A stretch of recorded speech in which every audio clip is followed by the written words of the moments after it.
Regardless of the abstraction, whether it's Kubernetes, whether it's overall platform engineering, whether it's various platform as a service services, networking is still arguably the most crucial piece of anything that you're doing, whether it's firewall rules, whether it's ports, whether it's end-to-end encryption, whether it's service mesh. Without networking, you can't do much in the Kubernetes space. You can't do much in the IT space as a whole in general. So in this episode, Kristina, myself, Marino, we're going to be talking about network engineering for platform engineering. So welcome. Thank you so much for joining us today. Thank you for having me, Michael and Kristina. I really appreciate it. Networking is a passion of mine. So when you reached out, I was like, yeah, I think this is the perfect opportunity to really jam in packets into the world of platform engineering. There will be a lot of engineering. I mean, when I saw the topic for this episode, I was like, okay, network engineering for platform engineering. I don't think I've heard this before. And I was like curious. I'm like, let me Google this. I was like, nothing. So I think a lot of that would probably be in context of Kubernetes, but I think it would be really great to discuss it more in depth. I think it was a while ago we discussed like the networking piece as one of the episodes. So it's good to kind of refresh our memory a bit and maybe take a look at it from the new point of view. I think the other piece here that everybody needs to remember and understand, we're throwing a lot of marketing hype around. Abstract this, abstract that, just take your code and run it here and everything's going to work as expected. And that's simply not the case ever. And regardless of if it's cybersecurity, regardless of if it's general IT, regardless if it's platform engineering, infrastructure engineering, whatever it is, without networking, you can't do anything. Right. So it's very, very much necessary, from everything as simple as, hey, I need to expose this port because in the underlying code, this is what the application is expecting, to, hey, we want something like a service mesh or something like, a security-centric CNI with WireGuard or whatever you're using for end-to-end pod encryption, for end-to-end service encryption, and everything in between, just general communication of services, of applications. Without proper networking, it's going to be a mess, right? I totally agree. I'm sure you have worked with IPsec technology. IPsec technology is, one of those interesting ones where, for those that are not familiar with it, when you're listening in, it's a mechanism to create a virtual tunnel between two remote locations. But in that tunnel, your traffic is encrypted. And that was a beautiful thing because when we needed to connect branch offices together, it was too expensive to go to our service provider and procure a physical wire between these two locations. In fact, try asking them to wire up fiber from New Jersey all the way to like San Jose. That's not going to be cheap, right? Well, obviously with current like internet exchanges, that's entirely possible. There's so many different things you can do. But to get around that, give me a standard internet connection and I'll figure out the rest with IPsec. And that became a standard, right? Because behind these gateways that terminated IPsec tunnels, you had clients, you had server devices. These are all systems that needed to send traffic over the wire, but still maintain that encryption. Now let's take this to the world of Kubernetes and service mesh, or using something like WireGuard. That's effectively what we're trying to do. So we've got a bunch of workloads that run on a node, and they need to talk to other workloads on another node. Do we want to do this in plain text? If we own the environment and we know every little detail about what's going on there and it's disconnected from the rest of the network or the rest of the internet, sure. But if not, maybe we want some of that encryption in place between our nodes, right? So networking is a very interesting thing because it's come a long way. It's transformed in many ways to adopt to different kinds of workloads or to accommodate different styles of workloads like containers, like pods, like even virtual machines alongside bare metal.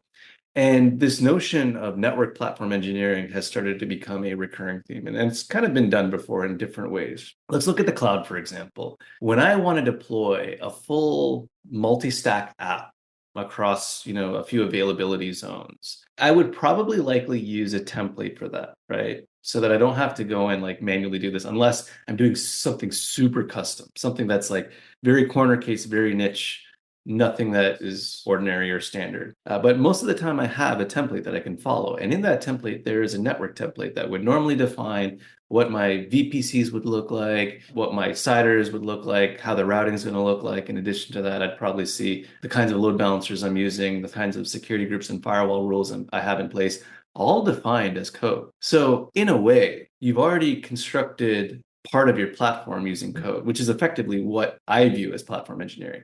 You're developing a platform that is accommodating of different kinds of workloads, but you're writing it as code because you also want this platform to be very portable. When I think about the abstract layers that are provided in network platform engineering, we'll start at the very bottom. We've got a physical network that exists, which we either control if we decide we procure our hardware, or someone else controls it. And then if we climb up that stack, now we're at that SDN layer.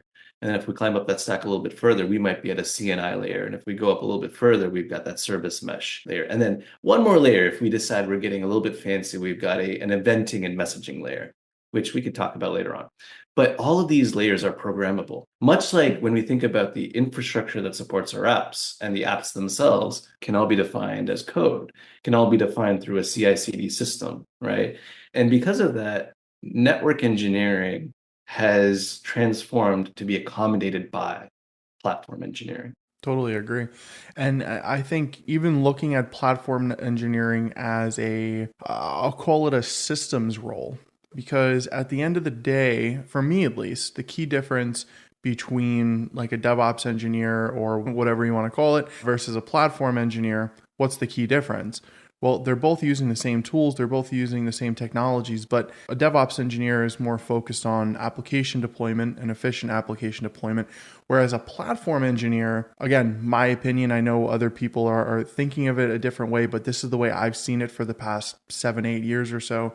Platform engineers are more focused on the systems. Now, whether you're bare metal, whether you're on VMs, whether you're running VMs in the cloud, whether you're on Kubernetes, anything that you need to do will still have a lot of networking involved. So when I talk about, infrastructure/systems a lot, and I need to think about a different way to approach the conversation, because when I say systems, for example, or when I say infrastructure, what I'm talking about is the underlying infrastructure itself, the operating system, and the networking. And this is maybe like an old school thing in my head where, when I was an infrastructure engineer, when I was a sysadmin, networking was just like, it was the default, right? Like there wasn't a lot of like network admin style roles anymore. It was really kind of getting jumbled up into this infrastructure engineer, the systems administrator approach or title rather, or job.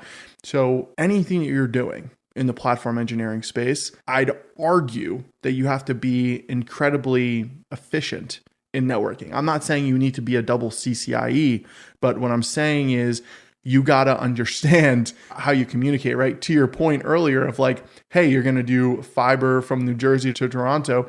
Where's the coax going to be? Is it going to be full fiber to fiber? What are the lines going to look like? Oh, you need public IP addresses. How much is that going to cost? How many do you need? Like there's even like these nuanced questions all the way up to, are you using a service mesh? Or even underneath that, what's your CIDR ranges? What are your private IP stacks? If you have one private IP stack here, 192.168, 1. Whatever, 10.0.0.16 over here, is there any communication issues?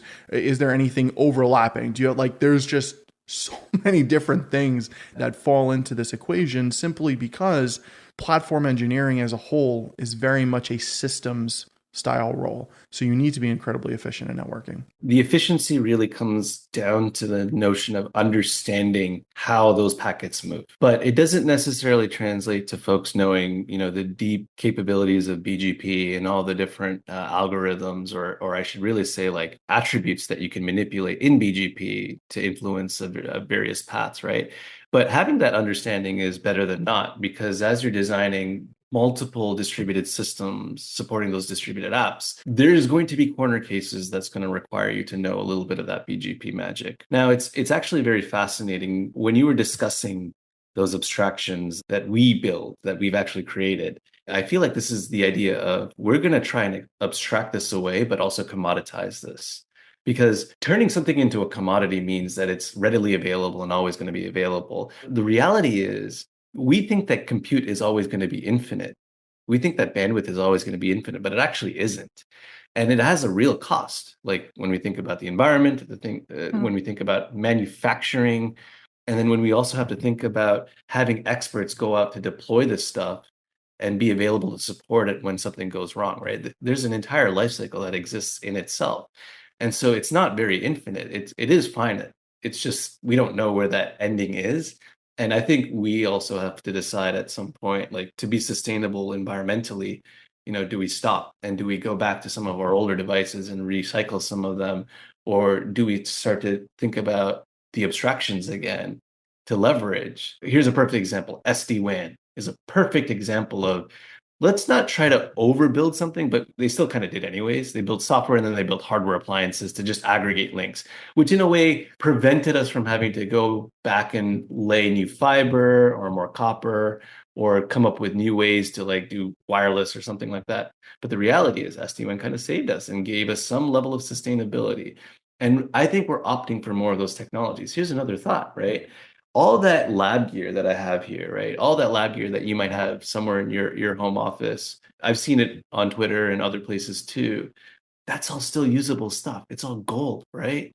And people overlook it and think, oh no, I have to have the latest and greatest CPU architecture with all these different instruction sets. And oh, by the way, I've got to have like half a terabyte of RAM in my.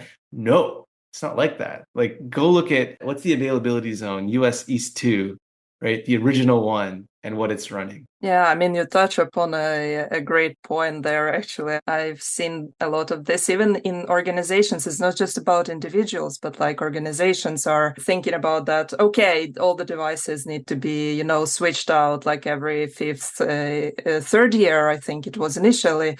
And now I am happy to see that, for example, in Norway, they have introduced a law that now it's like 7 years, I think, is the minimum time you need to have your servers, your laptops, your mobile devices, if you're working in an organization, before you could actually switch that. And I think that makes a lot of sense, because I have personally been using like my laptop, which I am working with development at my work with for 8 years, and it's been working fine. It's handling running local Kubernetes clusters. It's handling running as many containers as I would love to have, even multiple clusters as I would love. And you would think it's like 8 years old laptop, how will it manage? And still, it managed it really well. I was actually quite surprised. And I think maybe a lot of this also goes into this trend that we have seen with the new technologies, with the new way to architect systems, like what you are mentioning there, Marino, regarding the distributed systems, right? It has become a trend at some point, and many companies were like,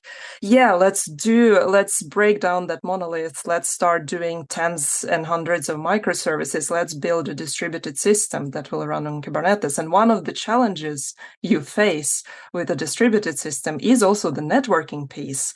And then suddenly, when you're long below that path, you figure out, oh, how am I gonna handle that complexity?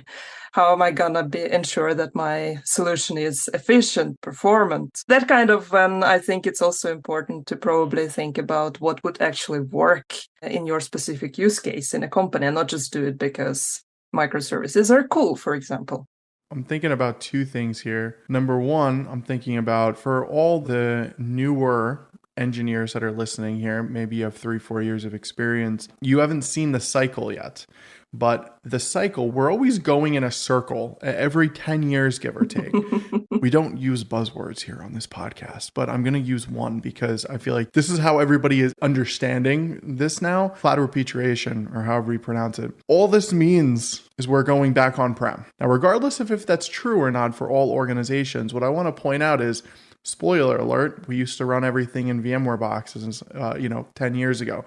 We're going in a circle now, right? And this is the way engineering and tech overall has been for a very, very long time, where you kind of go from one place, you want to go better, and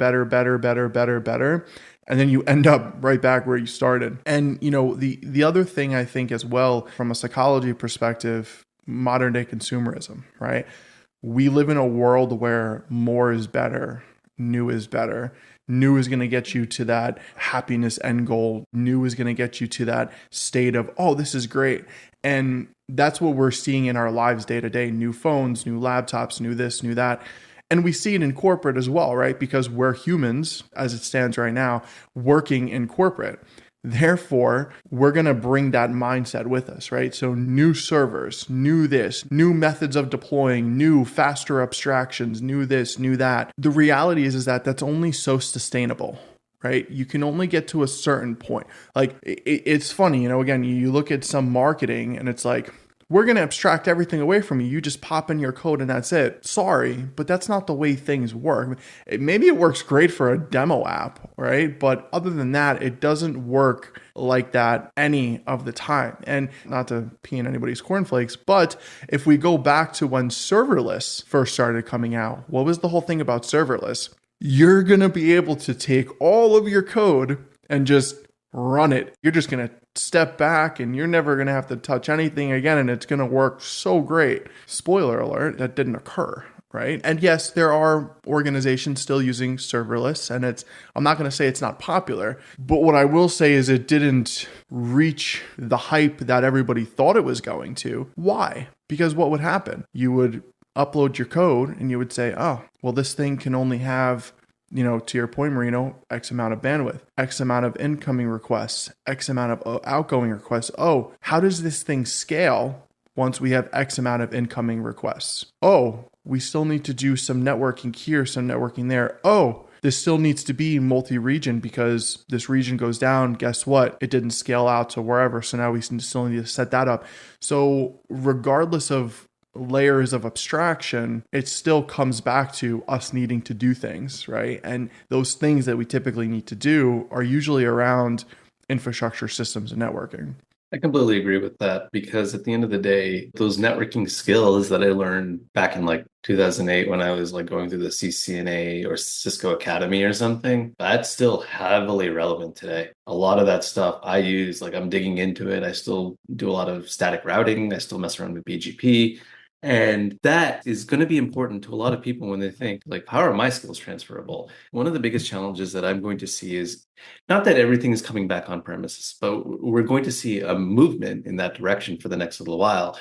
There are a lot of cloud engineers that don't have the on-premises skill set. They don't know what optical transceivers are. They don't know the differentiation between 10 gig versus 1 gig when it comes to like Ethernet, right?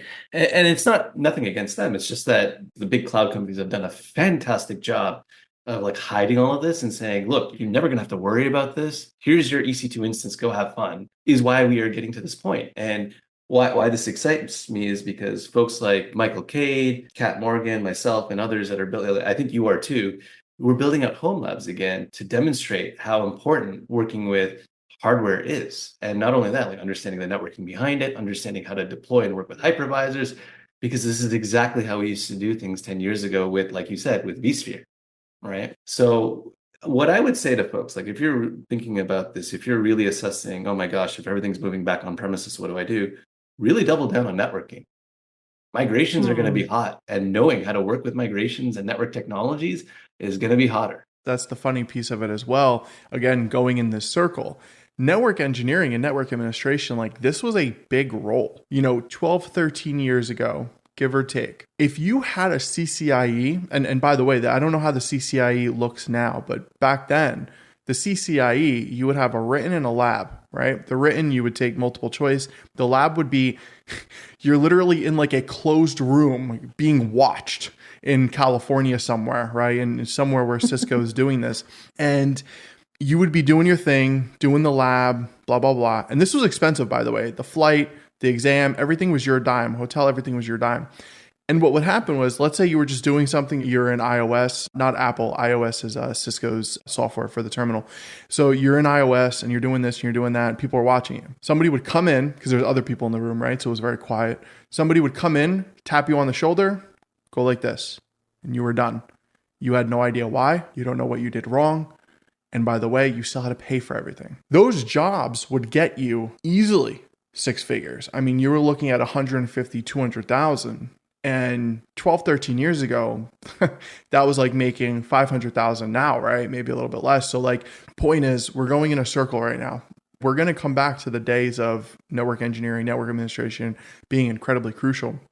So to your point, Marino, yeah, double down on that stuff. I do see the value of doubling down on that, even if the company or the project where you're working or where you will be working will not decide to go back on premises.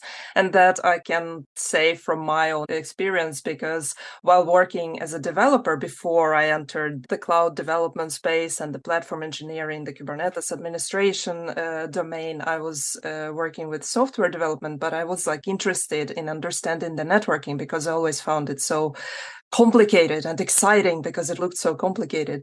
And then I have realized that at some point I ended up in a project building hybrid solution, for example. And this is also quite a high possibility that you may also end up doing that, because many organizations may have multiple systems and maybe due to security constraints, maybe running some services on premises or due to some other reasons and something in cloud. And they want to get kind of the benefit of those too.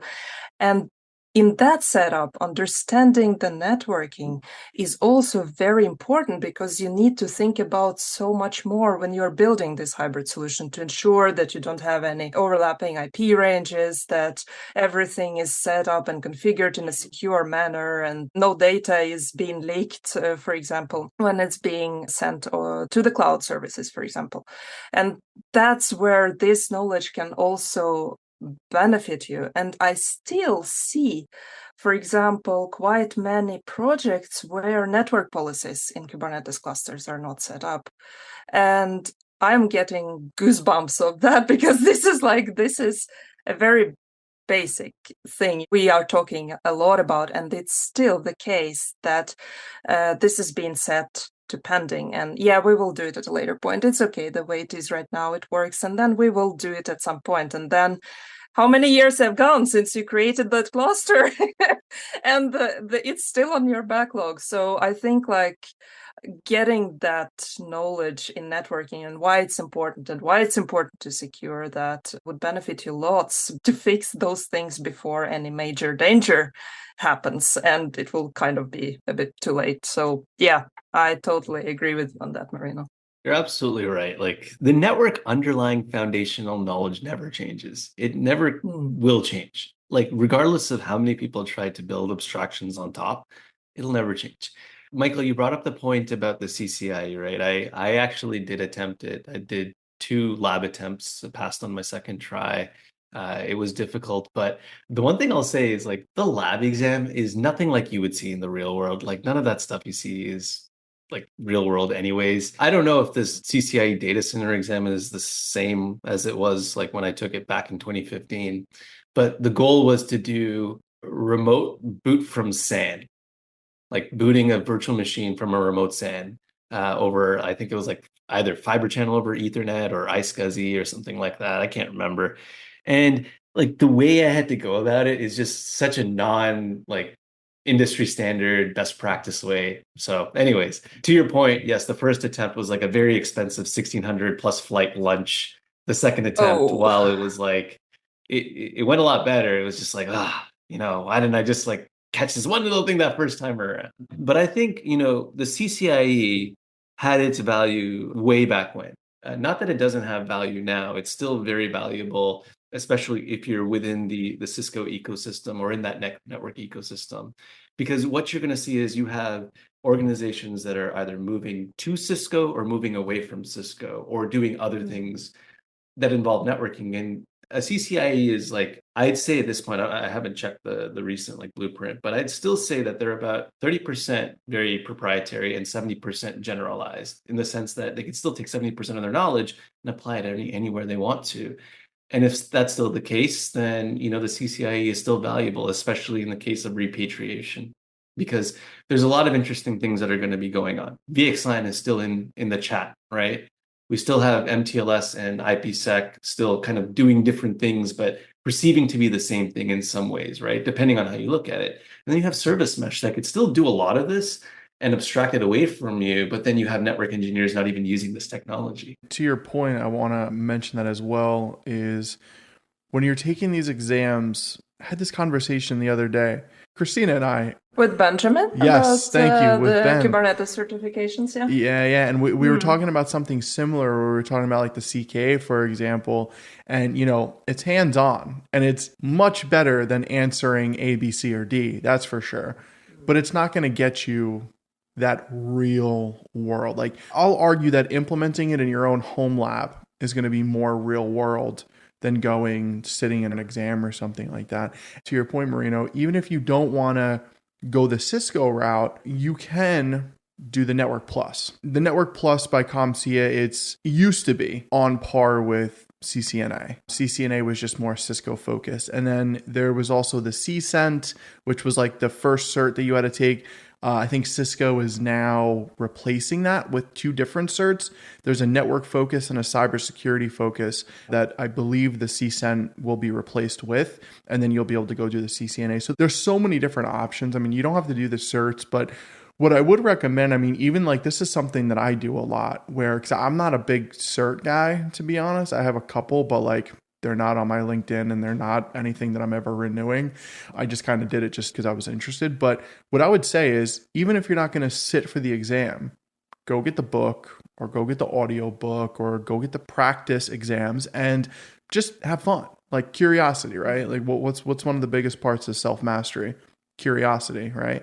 Go study for it. Go have fun, right? Build the home lab. And if you want to sit for the exam, go ahead. You don't have to, but just gaining that knowledge. You can gain a lot of theoretical knowledge from certs that will transfer once your hands are on the keyboard. You'll understand the why behind why you're doing the thing, right? And I always say that. I always say you need the theory and you need the hands-on, because if you just know the theory, you won't fully understand it once you're behind the keyboard. And if you're behind the keyboard without the theory, you're not going to know the why behind what the heck you're doing, right? So you need both. So you can definitely get that theory from the certifications, studying for the certifications. Again, you don't have to go sit for it. Yeah, learning by doing. That's when you kind of get that material manifested in your head. And I also prefer certifications for like getting the structured approach. And there are often quite many like tasks, out there, like a set of different tasks that you could prepare yourself with for the certifications, but you could actually just use them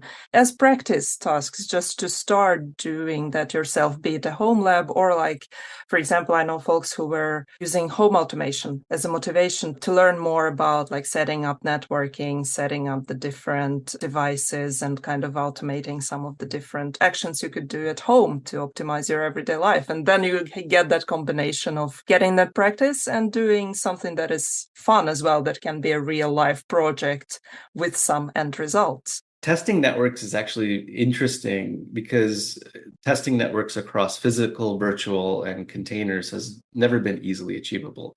And what's beautiful is if you actually think about some of the advancements that have gone on with like how Dynamips and GNS3 evolved into viral, and then now we see an evolution of that into something called Container Lab.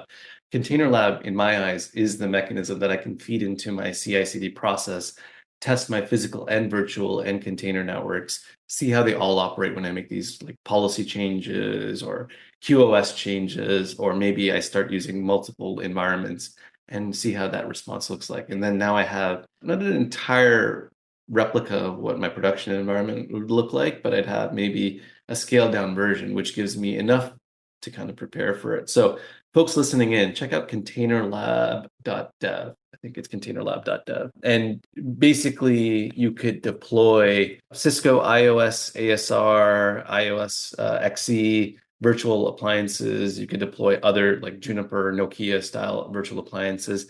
And then you could bridge this into Docker and Kubernetes. And then you could start seeing things how like Cilium and BGP work with Cisco.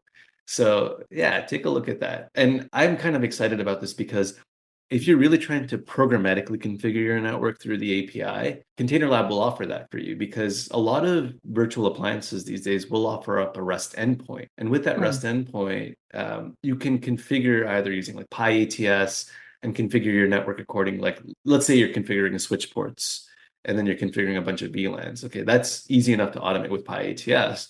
But then let's also say you're now configuring each one of your rack nodes or your top of rack switches as BGP speakers.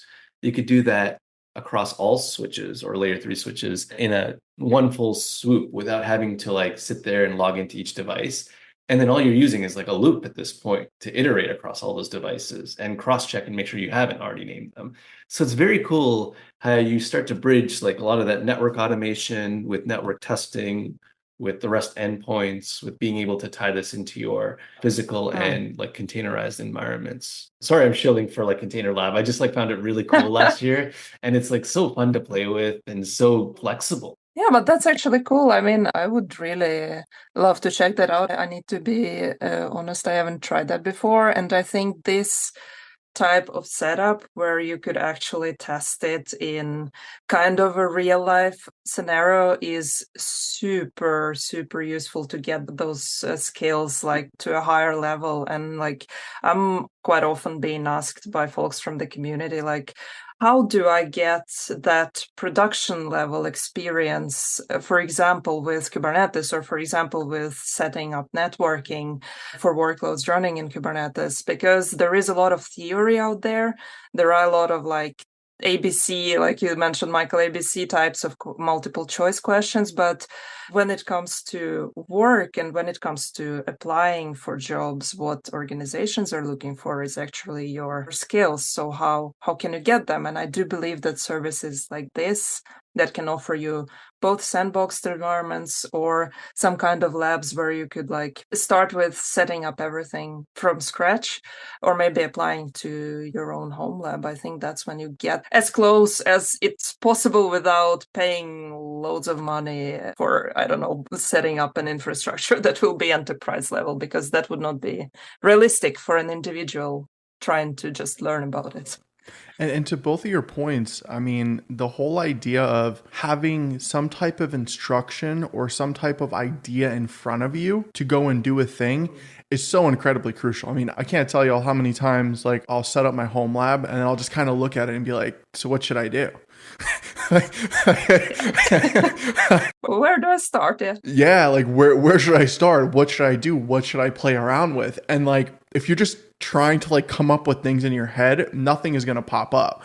But if you have some type of like, for example, a lot of the like the cert labs and stuff would be like, build this, blah blah blah. Like if you have like just an idea, like a one sentence idea of like, go do this, go replace, your NIC with fiber NIC, like whatever, like you could do so many different things. And if you just have this idea in front of you, it makes life a lot easier versus just, and I've done this so many times, there's nothing worse than sitting there with an empty VS Code window up and wondering what code you should be writing without an idea in your head.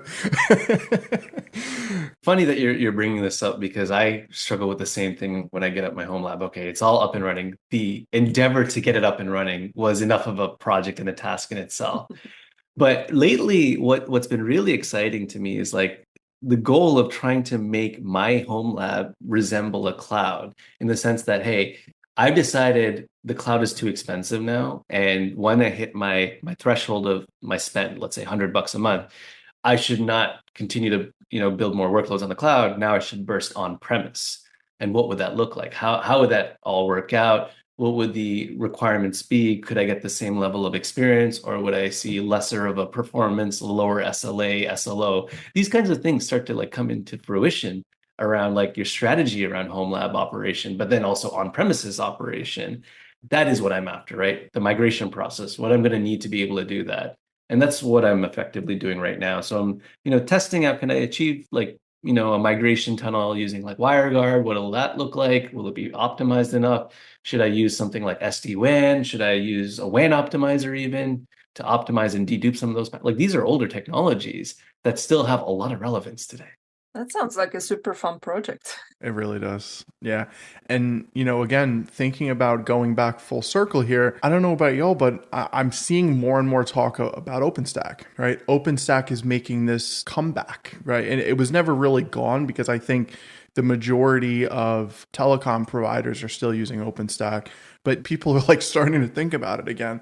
I don't know if anybody here has ever done a OpenStack migration, but it's 18 hours of no fun going from data center to data center. And this was years ago when I did that. So hopefully it's easier now, but that's still very much like an option. in today's world. Like for example, like I'm running Proxmox at home, but there's a big part of me that, wants to pick up a couple more Intel NUCs and run a fully clustered OpenStack environment in my home. So that'll make things, a heck of a lot easier. Wrapping up here, Marino, is there anything else that you'd like to leave everybody with before we give you a chance to, plug away?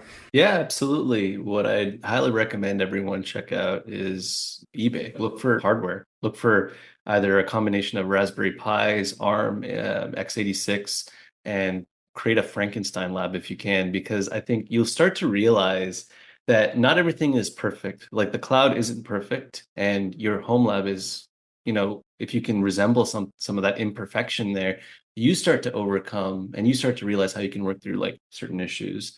Also, I agree, like the CCNA has a lot of value. Go check that out. In fact, I think they do now introduce a lot of automation. And this is not really, a plug for Cisco, but it's just like Cisco has established a track record of educating the community when it comes to networking. I will always recommend that people start there and then decide if they want to branch out. Finally, like the world of cloud native is very vast. One of the things that I'm really focused on over the next year is bringing a lot of the network fundamentals back into the community so folks understand how we work with Cilium and why network namespaces are relevant, to the point that DNS is always going to be important and BGP still, lingers in the chat somewhere. So that's all I want to leave with everyone. Very cool. So now, opportunity, please plug away at anything you'd like.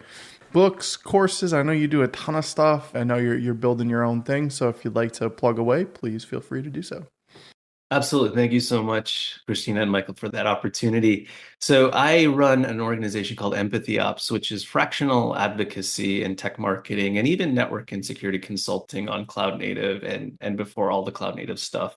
And the reason I did this was because I realized in the last 20 years, there has been a lot of gaps around understanding the value of networking. I'm talking about technical networking, but also like human networking, but the value of interoperability as well, because of the fact that interoperability exists gives you so much more flexibility in the way you want to design your networks.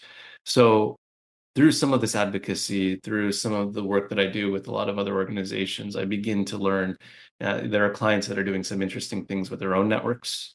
And it's great to come back and take some of this information and share it with y'all. Having said that, I specialize in Istio, Cilium, the hardware networking world, the software-defined networking world, and anything on the WAN. So if you have any questions, reach out to me. I am happy to assist you. Reach out at Marino at empathyops.io, or you could follow me on Twitter. Awesome. Thank you so much for coming on. Appreciate it. Yeah, thanks, Kristina. Thanks, Michael.